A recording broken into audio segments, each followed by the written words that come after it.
Order! Order! You are an incorrigible delinquent at times. Behave yourself, man!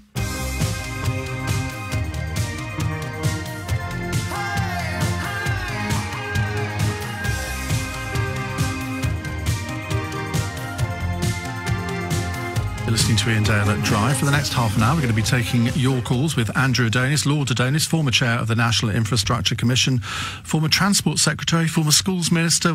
Should I add more to that list? Well, they're all former at the moment, Ian, and I don't quite like being a former, but I'm a present participant on your programme, and that's much more important. Indeed, and we appreciate it. Now, if you want to watch us, you can go to LBC's Facebook Live page or watch via the LBC website, but we want your calls, your questions for Andrew Adonis, 0345 6060 973. And they can be on anything. I suspect many of them will be on Brexit, but it could be about HS2, academies, because, of course, Andrew was really the inventor of the academy programme. So let's go straight into the call, shall we? Let's go to John in Finchley. Hello, John. Hello, Ian. Hello, Andrew. Hello, John. I've had the pleasure of meeting you a few times, Andrew. Unfortunately, I haven't yet had the pleasure of meeting Ian. But well, you never know. One thing might lead to another. Let's see what the question is. He might invite you on to do my job if it's a good one.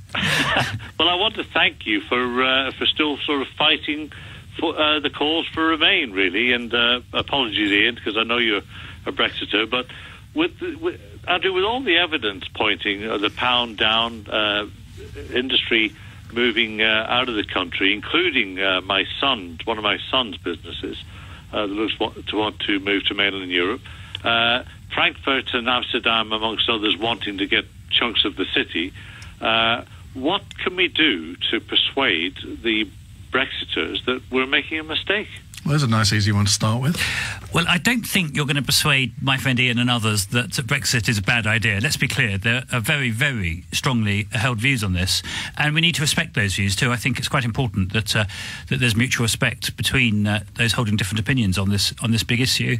But I think what may well happen as the process of negotiations continues, and let's be clear, we're coming up now to almost the second anniversary of the Brexit referendum. I think what may become clear is that the people need to have the final say on the terms. We had a referendum 18 months ago on the principle of Brexit, which you were against. Which I was against. I was strongly against. I haven't changed my mind or anything. But I think when it comes to the final terms, just on that, there could then be a referendum. Just on that, given that you were against a referendum to start with, and Tom Harris eloquently says this in the Telegraph today, he says, my personal favourite of all these democratic champions are those who claim that referendums have no place in a parliamentary democracy, that they're too easily manipulated by vested interests, and that therefore we should have another one. It's rank hypocrisy to want another one when you didn't want one in the first place. I think at the moment that's an irrelevant view, because the only way that you can make a decision following one referendum which involves changing that decision is by another referendum. Let's be clear what's happened. But why the people have voted? Why would we change that decision? Well, because we've seen what the terms are. We don't like them. We, the sovereign people, who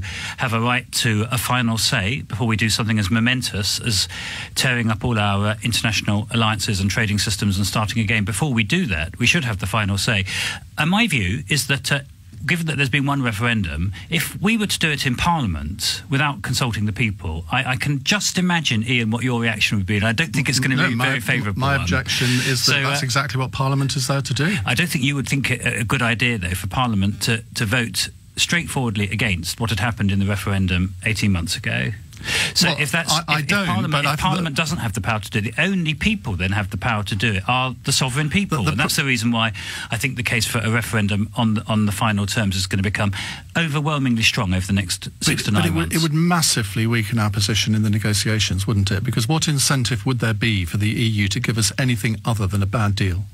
I don't think they've got an incentive to give us a bad deal. Well, they would if there was going to be another referendum. No, as it happens, I think that the deal will be an okay deal, because we're all trading nations. Our French and German partners, and they're the ones who carry most weight in the European Union. They have a huge amount of trade with the UK, and I'm not in the camp of thinking there's going to be some kind of punishment. So what's the problem then? If you think there's going to be an okay deal, you would still vote against it? Yes, because it's going to be less good than the status quo. The crucial thing is when you've got, as we have at the moment, do you think we were all thick for voting for Brexit then? No, I don't think. I respect the people. Well, you clearly don't. I do respect the people, but my own view is that when they see see that the terms, even if they're okay terms by the standards of some of the blood-curdling scenarios that have been put forward at the moment, when they see that it's less good than the status quo, then I think that the case simply for saying, look, there's no point all this nonsense about completely rewriting our trade and international treaties, all for the sake of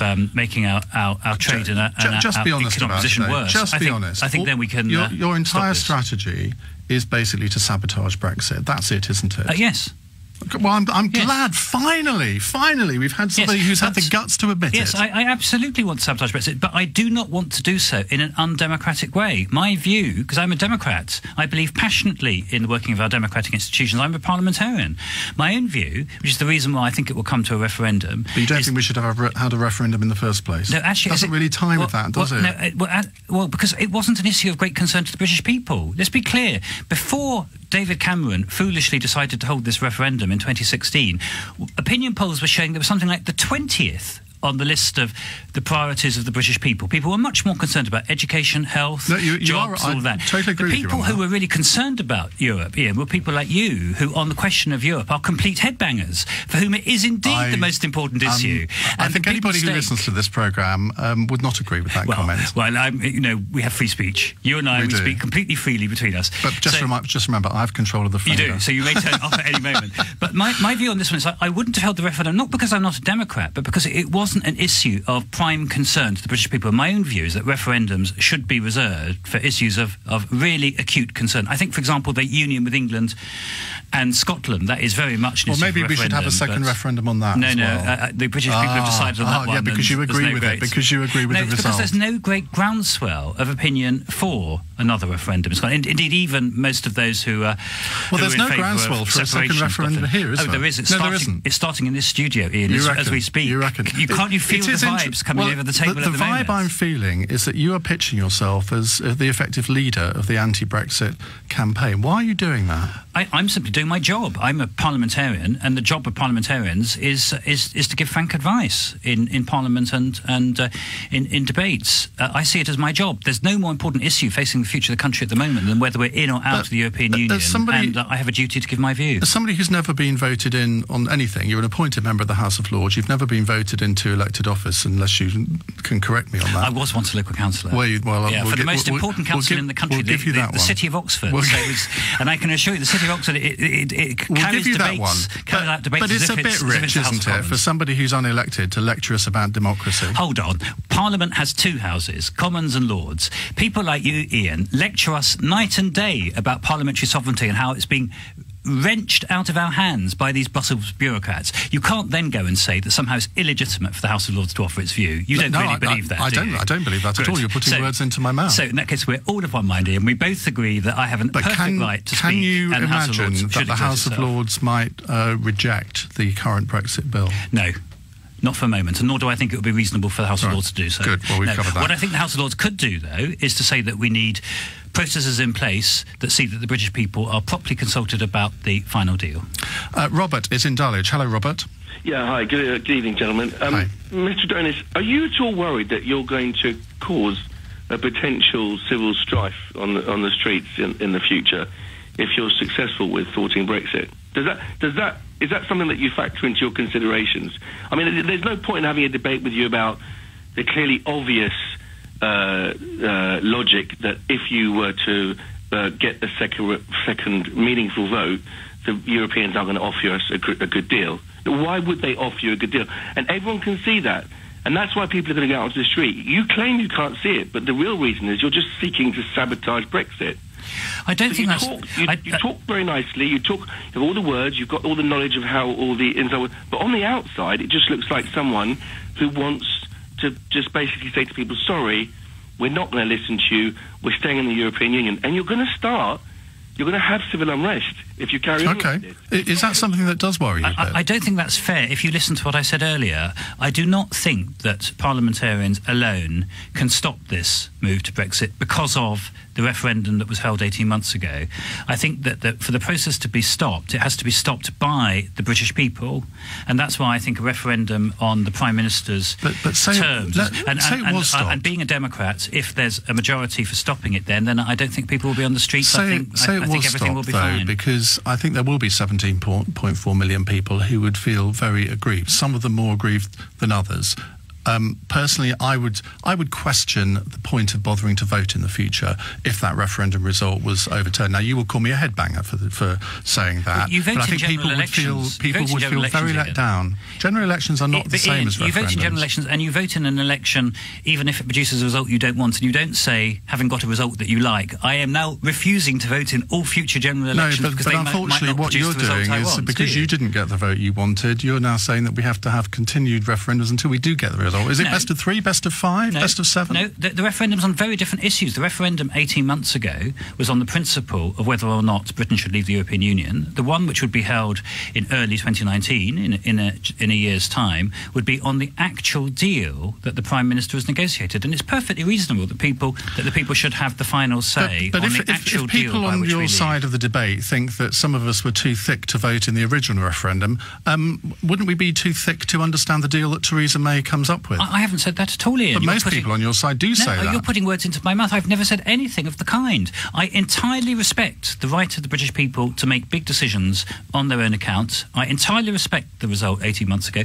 The issue is whether the British people should also have a final say on the final deal. OK, loads and loads of calls coming in. We'll get to more in the next 15 minutes. You're listening to Ian Dale at Drive. We have Lord Adonis with us, Andrew Adonis, former chair of the National Infrastructure Commission. You may want to ask him why he resigned from that. He may have very strong views on the position of the Transport Secretary, Chris Grayling, who we spoke to on the programme a couple of days ago. My big concern, Ian, is that Chris isn't on the line because there are big questions he's got to answer about rail fares and about the £2 billion bailout of Stagecoach and Virgin on the East Coast line. And I'm told he's now in Turkey, having been in Qatar. Well, I'll tell you what. But I know that there are phones in Turkey. If we get Chris in Turkey, we'll give him priority. If you could see he comes straight through, because I'm very keen to ask him some questions. If you'd like to watch us as well as listen to us, go to Facebook Live, the LBC Facebook page, or at lbc.co.uk. And of course, your calls 0345 6060 973. Steve in Kings Langley does not want to talk about Brexit. Steve, what's your question? Hi, Ian. Hi, Mr. Adonis. Although I agree totally what you said about the Brexit situation, I don't want to talk about that, but I just wanted to tell Mr. Adonis that how HS2 has affected my family. Essentially, I spent 10 years building my house. I'm a builder with 40 years experience. The house was valued at sort of 1.2 million. We ended up getting 900,000 for it. Took 2 years to sale. The stress and the trouble essentially has split my family up. I now live on a canal boat, and I'd just like to know how he would feel. I've lived in this country all my life. I did a 5-year apprenticeship, and now, it split my family up. My family lives 60 miles away with all the stress and pressure. I've got personal friends of mine that want to retire and downsize in Buckinghamshire, Great Missenden, Wendover, etc. And I'd just like him to know that the compensation isn't available for everybody. Nobody wants to buy a house in an area where HS2 is going through. So what's your question, Steve? I'd like to know how he would feel, if he was in my position, essentially. Andrew? Well, Steve, I'm very, very sorry to hear about what's happened to your family. Of course, I don't know the precise circumstances. It's very hard for me to comment. But look, all I can say is... Well, he's just told you, to be fair. Yeah, no, but I don't know precisely why there was one valuation against another and why Steve got 900,000 rather than 1.2 million. Coming round. No, and it's not just me. It's hundreds of people throughout Buckinghamshire, throughout Hertfordshire, through Harefield.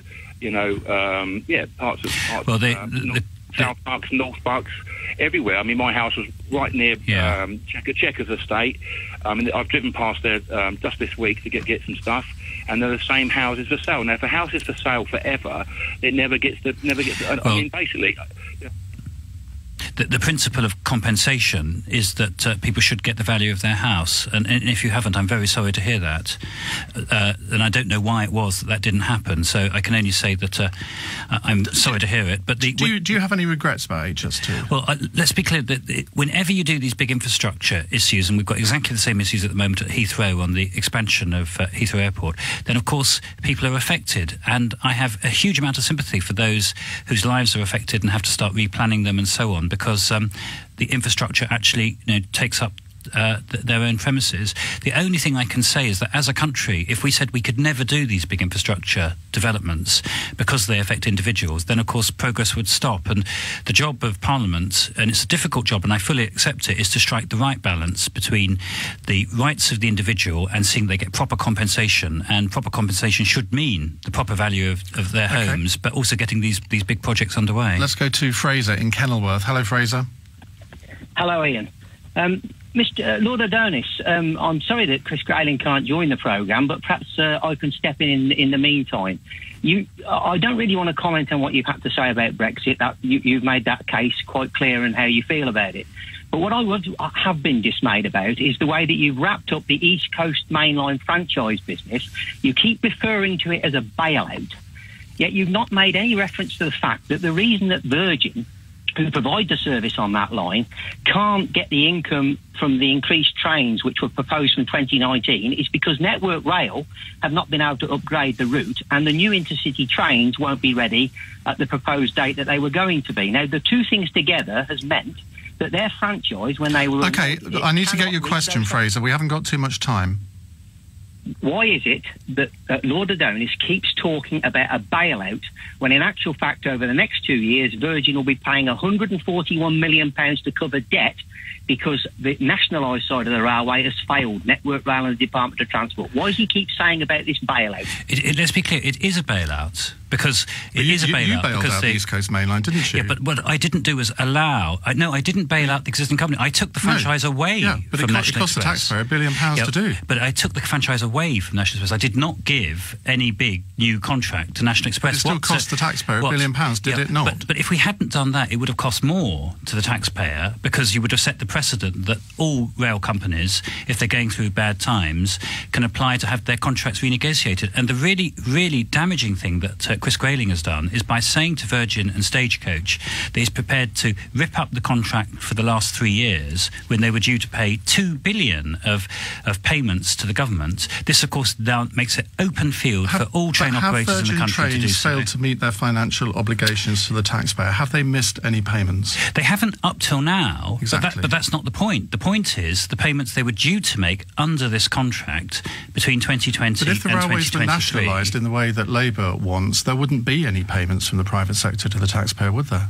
Well, I'm not at the moment talking about the wider policy. I'm talking about what's happening on the East Coast. And at the moment, on the East Coast, the payments of $2 billion which were due from Stagecoach and Virgin between 2020 and 2023, those payments have been cancelled. And I think it's perfectly fair to describe that as a bailout. Have you seen the contract between the Department of Transport and Virgin Trains? Yes, it's published. It's on the website. Right. Yes. And having read that contract, you still called on the Transport Secretary to resign? Yes, because he has not explained adequately why he has let Stagecoach and Virgin off $2 billion of payments they were due to make to the government and therefore to the taxpayer between 2020 and 2023. I don't remember anybody calling for you to resign as Transport Secretary when you cost the taxpayer £1 billion by taking it back into national ownership. No, I didn't cost the taxpayer anything. You did? No, I didn't. It was costed us £1 billion. It was National Express that walked away from the contract. It was a fundamental difference. What's happened here is that the government, in the form of Chris Grayling, the Transport Secretary, has said to Stagecoach and Virgin that he is content for them to walk away from their contract. I never said that with National Express. I deeply regret the fact that National Express didn't fulfil their contract, but I did not say to them, if you walk away from your contract, I'm still going to allow you to keep on operating the trains. And that is what Chris Grayling has said to Stagecoach and Virgin. And as I say, that's not only bad in its own terms with these $2 billion of payments that were due to be made, but it sets a precedent for the rest of the industry. You accept that Labour's policy being to renationalise the railways, that means a premium payment of £0 from private sector companies to the taxpayer. So the taxpayer loses out. Well, it's not that straightforward, Ian, because what Labour's policy is that as the franchises come up, they would then be taken into state operation. And their view, I'm not on the Labour front bench, so I'm just telling you what the policy is. Their view is that the public sector could then run those contracts, those train services, every bit as efficiently, if not more so, than the private sector, so there will be no loss to the public. That's their view. And I hope it's, in the case of the East Coast, it was definitely the right thing to say to Virgin and Stagecoach that if they walked away from their contract, there would have been a state company and they wouldn't have been allowed to bid for new contracts. Martin in Yorkshire has sent me a tweet saying, as a former education minister, do you think Toby Young was a suitable appointment to the board of the Office for Students? I don't, given the views that he holds about appropriate behaviour. So, you know, some of the things he said about which have been deeply misogynistic. I don't think that those are appropriate views to square with being on the university regulator. I agree. Having seen some of the tweets, I mean, they're pretty base stuff. But then again, there's a Labour MP. He's accepted that himself. There's a Labour MP, Nick Clegg's successor, Jared, I can't remember his surname, who is also being accused of this sort of thing, and he's still an MP. Well, so if he's still an MP, what's wrong with Toby Young taking up this appointment? Well, he's an MP elected by his constituents in Sheffield. I don't think anyone's proposing he should become the university regulator, and that's the issue in this case. That is very true. But given that Toby Young has experience of setting up free schools, does have educational knowledge, isn't this sort of attack on him politically based rather than, I mean, it's being masked as something, oh, well, he's done these distasteful tweets. It's because he's on the right and been appointed, isn't it? I'm struck that Conservatives haven't been rushing forward to defend him. That's been very notable in the last few years. In the last few days, you can always tell where something is going by who is and isn't prepared to defend, and almost no one seems to have said that they think that this is an appropriate appointment. Right, Catherine is in Manchester. Hello, Catherine. Oh, hello, Ian. Thanks for having me on. Getting back to Brexit, your favourite subject, Ian, I'm afraid. I can think of many more subjects that I would rather discuss, but carry on. Me too. I've spent the best part of a year talking to people in Manchester, and I just wanted to say to Lord Adonis, the mood really has changed up here. I've seeing loads and talking to loads of regretters now who really do have a desire to vote on the deal now that they feel more informed. And my question is, what should I be saying to them? What can they do to try and secure a referendum on the final deal? Well, I'm very, very glad to hear that, because that's very much my view, is there should be a referendum on the final deal. What they should do is write to their MP. Indeed, what they should also do is constantly phone into Ian's programme. Oh, they do, believe me. Ian, who I've got great admiration for, is a man of the people. He is swayed. By the views of his callers. Actually, and what you need is to flood his switchboard every time he does a phone-in. In all seriousness, there are many issues where that does actually happen. If you look on universal credit, for example, and the bedroom tax, I have changed my views on those things, partly because of what I hear from our callers. Well, let me let you into a secret on this programme. I think Ian's view might be changeable on this. I think if his great fan club, and it is huge, I was looking at how many Twitter followers he's got earlier, if his great fan club were to start weighing in, then who knows, Ian in 6 months' time might become the chief national champion of a referendum on the final deal in the name of the voice of the British people. Dream on, Andrew. Do you regret working for the government as chair of the National Infrastructure Commission, given that you've just resigned from it? I hugely regret that we got into a position at the end where I couldn't continue, because it's not my... But what a change. It's not my style. Well, we had two things happening. The first we had, unfortunately, was the East Coast bailout that we've just discussed, and I think that made my position untenable just in terms of infrastructure, because I was saying... But why not resign at the time? Why wait till your skiing holiday in Austria to make the decision? Well, this all happened in early December, so I wasn't exactly hanging around. You know, it was early December, and a lot of the exchanges... Is it something you really need 3 weeks to think about, though? Well, it was the way it developed was in mid-December. You know, I was having exchanges with officials about whether the government had behaved appropriately and so on. This was going on until very close to Christmas, and I'm sorry that happened. On the question of Brexit, you're quite right. It's been clear for some time, and I've hardly sort of hid my light under a bushel that I've been strongly opposed. The reason why the situation, in my view, has become so difficult now is that the Brexit legislation is about to come to the House of Lords, and that means I'm going to be day after day criticising the government, and it's one thing to issue periodic salvos. There's nothing final question just on that. Tony Blair said today that Labour would annihilate the Tories if they changed their position on Brexit and came out for Remain. Is he right? I do believe so, yes, because I don't like words like annihilate. I don't use those aggressive words, which I'm much... I don't know. I've been watching you on Twitter over the last few months. You've come up with far worse than that. Ian, as you know, I'm a snowflake. I don't use words like annihilate. Well, look, Andrew, but do I think Labour could win if it takes a strong anti-Brexit position? Definitely, because that's where I think the mood of the British people now is. Andrew, it's been an absolute delight talking to you. You've got our phone lines going very well, I have to say, which is why we've gone over 5 o'clock, which we never do. So well done for doing that.